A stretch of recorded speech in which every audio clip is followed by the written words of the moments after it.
بسم اللہ الرحمن الرحیم۔ یہ درد بھرا واقعہ سننے کے بعد آپ کی آنکھوں میں آنسو آ جائیں گے۔ ایک بار کا واقعہ ہے کہ بی بی فاطمہ گھر کے تمام کام کر کے چکی پیس رہی تھی اور رو رہی تھی۔ حضرت علی گھر میں تشریف لائے کہ دیکھتے ہیں کہ گھر کے سارے کام ہو چکے ہیں اور فاطمہ چکی پیس رہی ہے اور ساتھ میں رو رہی ہے۔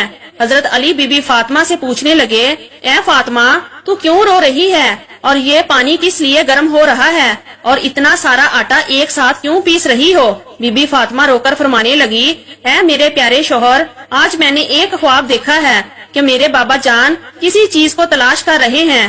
میں نے ان سے پوچھا، اے بابا حضور آپ کس کو تلاش کر رہے ہیں؟ تو میرے پیارے بابا جان نے سرکار دو عالم صلی اللہ علیہ وسلم نے فرمایا، اے فاطمہ بیٹی میں تجھے تلاش کر رہا ہوں۔ بی بی فاطمہ رو کر فرمانے لگی کہ آج کا دن میرا اس دنیا میں آخری دن ہے کہ آج میں نے اللہ کو پیارے ہو جانا ہے۔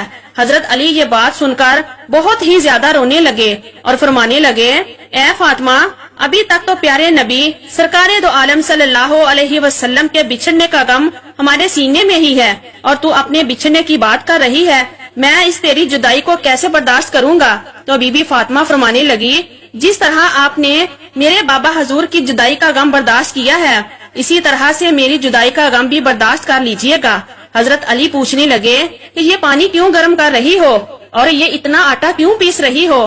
آج کے دن بھی تم یہ کام کر رہی ہو، تم نے بہت کام کر لیے ہیں۔ بی بی فاطمہ رو کر فرمانے لگی، اے میرے پیارے شوہر آپ کے بھی تو حق ادا کرنے ہیں، اپنے بچوں کے بھی تو حق ادا کرنے ہیں۔ میں پانی اس لیے گرم کر رہی ہوں کیونکہ اپنے دونوں بچوں کو اپنے ہاتھوں سے نہلا سکوں۔ میں آٹا اس لیے پیس رہی ہوں تاکہ میرے بچے اور آپ اس آٹے کی روٹیاں بنا کر کھا سکیں۔ میں کپڑے دھو چکی ہوں آپ لوگوں کے تاکہ آپ لوگوں کو دھلے ہوئے کپڑے مل جائیں اور آپ پہن سکیں۔ میرے بعد میرے بچوں کو کون آٹا گوندھ کر پیس کر کھلائے گا؟ یہ کہہ کر بی بی فاطمہ بہت ہی زیادہ رونے لگی اور ساتھ میں حضرت علی بھی رونے لگے۔ حضرت علی بی بی فاطمہ کو سمجھا کر وہاں سے اٹھا لیتے ہیں اور کہتے ہیں کہ یہ کام مت کرو۔ تب ہی بی بی فاطمہ کی طبیعت زیادہ خراب ہونے لگتی ہے، انہیں تیز بخار ہونا شروع ہو جاتا ہے۔ حضرت علی رو رہے ہیں، بی بی فاطمہ رو رہی ہیں اور اتنے میں گھر میں امام حسن اور امام حسین بھی تشریف لے آتے ہیں۔ وہ دونوں اپنی ماں اور باپ کو روتے ہوئے دیکھتے ہیں تو اپنی ماں کے سینے سے لگ جاتے ہیں۔ ذرا سوچئے وہ کیسا عالم ہوگا، وہ کیسا منظر ہوگا جس ماں کو پتا چل جائے کہ آج میں نے اس دنیا سے رخصت ہو جانا ہے اور میرے بچوں کا کیا بنے گا، میرے بچوں کو کون کھانا کھلائے گا، میرے بچوں کو کون روز سلائے گا، اس ماں کے دل پہ کیا گزرتی ہوگی۔ حضرت علی بہت ہی زیادہ رونے لگے اور بی بی فاطمہ بھی بہت رونے لگی اور اپنے ماں اور باپ کو دیکھ کر امام حسن اور امام حسین بھی رونے لگے اور پوچھنے لگے، اے بابا جان آپ کیوں رو رہے ہیں؟ حضرت علی خاموش رہے۔ پھر بی بی فاطمہ سے پوچھنے لگے کہ اے امی حضور آپ کیوں رو رہے ہیں؟ تو بی بی فاطمہ نے فرمایا کہ تم دونوں اپنے نانا جان کی قبر پہ چلے جاؤ۔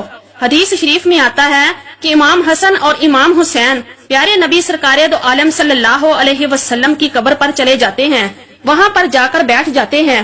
تب ہی اندر سے آواز آتی ہے، اے میرے پیارے بچوں تم لوگ واپس اپنی ماں کے پاس چلے جاؤ، میرے پاس تو تم لوگ آتے ہی رہو گے، لیکن آج اپنی ماں کو جی بھر کے دیکھ لو، آج کے بعد تمہیں تمہاری ماں کہیں نظر نہیں آئے گی۔ جب یہ بات حسن اور حسین کے کانوں میں پڑتی ہے تو وہ دوڑتے ہوئے گھر چلے جاتے ہیں اور اپنی ماں کے سینے کے ساتھ لگ کے خوب روتے ہیں۔ حضرت علی بھی رو رہے ہیں اور بی بی فاطمہ بھی رو رہی ہیں، امام حسن بھی رو رہے ہیں اور امام حسین بھی رو رہے ہیں۔ اتنے میں بی بی فاطمہ کی طبیعت اور بھی زیادہ خراب ہونے لگتی ہے۔ وہ حضرت علی کو اپنے پاس بٹھا کر اسے 3 باتیں کہتی ہیں۔ پہلی بات تو یہ کہتی ہیں کہ میں نے آپ کے ساتھ کوئی بھی کوتاہی کی ہو، آپ کی خدمت میں کوئی بھی کوتاہی کی ہو، آپ کی نافرمانی کی ہو، آپ کا کوئی حکم نہ مانا ہو تو مجھے معاف کر دیجئے گا۔ حضرت علی رو کر کہتے ہیں، اے فاطمہ تو نبی کی بیٹی ہے، تو نے اپنا حق پوری طرح سے ادا کیا ہے، میں تجھ پر ہمیشہ خوش ہوں، مجھے تجھ سے کوئی گلہ نہیں ہے۔ بی بی فاطمہ دوسری بات کہتی ہیں، اے میرے پیارے شوہر جب میں اس دنیا سے وفات پا جاؤں آپ نے دوسری شادی کرنی ہو تو کر لیجئے گا، میرے بعد میرے بچوں کو میرے جتنا بھی پیار دیجئے گا، ان کو ماں کی کمی محسوس نہ ہونے دیجئے گا۔ اور بی بی فاطمہ کی تیسری بات آپ کو بھی حیران کر دے گی۔ بی بی فاطمہ یہ بات کہتی ہیں کہ جب میں اس دنیا سے وفات پا جاؤں تو آپ میرے جنازے میں کسی کو بھی نہ بلائیے گا۔